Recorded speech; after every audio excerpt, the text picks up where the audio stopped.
Hello and welcome to Truth Tuesdays. I'm Pastor Ken Martin, and I'm excited to see you.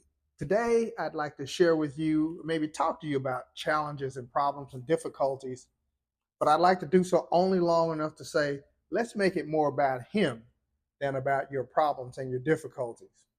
Since He knew you in advance, since He knew that this thing that you're facing, this challenge you're facing, was coming and He allowed it, since the Father knows everything about you.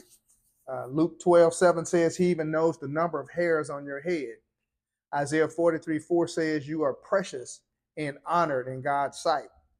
Psalm 139:16 says that the number of your days have been known by the Lord. So you are even called and given a name, Isaiah 45:3. He knows who you are. He knows what's going on with you before it even happens, and he knows how you need to get out of it. So why not make everything about him more about him than it is about what you're experiencing?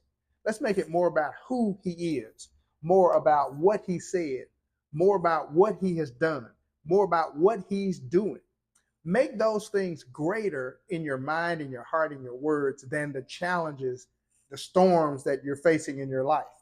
By the way, if you're a disciple of Jesus's and you have storms in your life, have you spoken to them? I'm sorry, just like any unruly kid, until you speak to a child and establish boundaries and establish expectations, they don't know how to behave. They'll do whatever they want to do until you stand up and make a stand.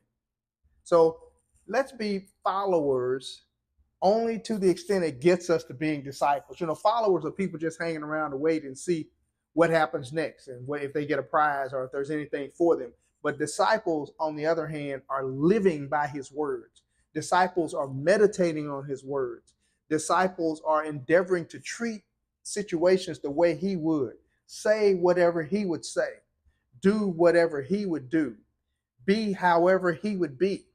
And in all cases, you see Jesus. He's submitted to the will of the Father. He's grateful for his relationship with him. He's optimistic. He's at peace. He's not worried about a storm. He'll speak to the storm and go back to sleep. He made it more about his relationship with his Father and his kingdom assignment instead of the situations he faced. So I'm encouraging you to do the same thing.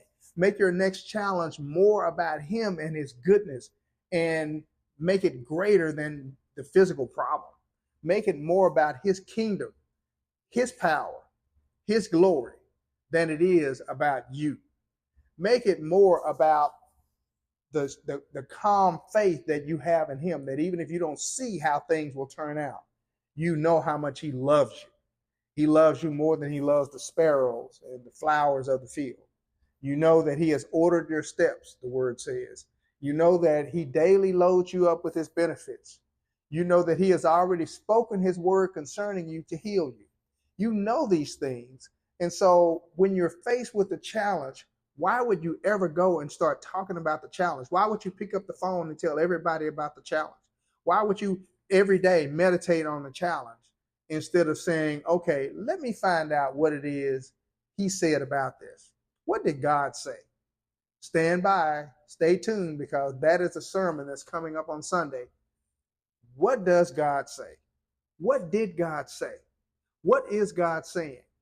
Make that a bigger part of your meditations and your thoughts than the actual physical problem, because all things physical came from something spiritual.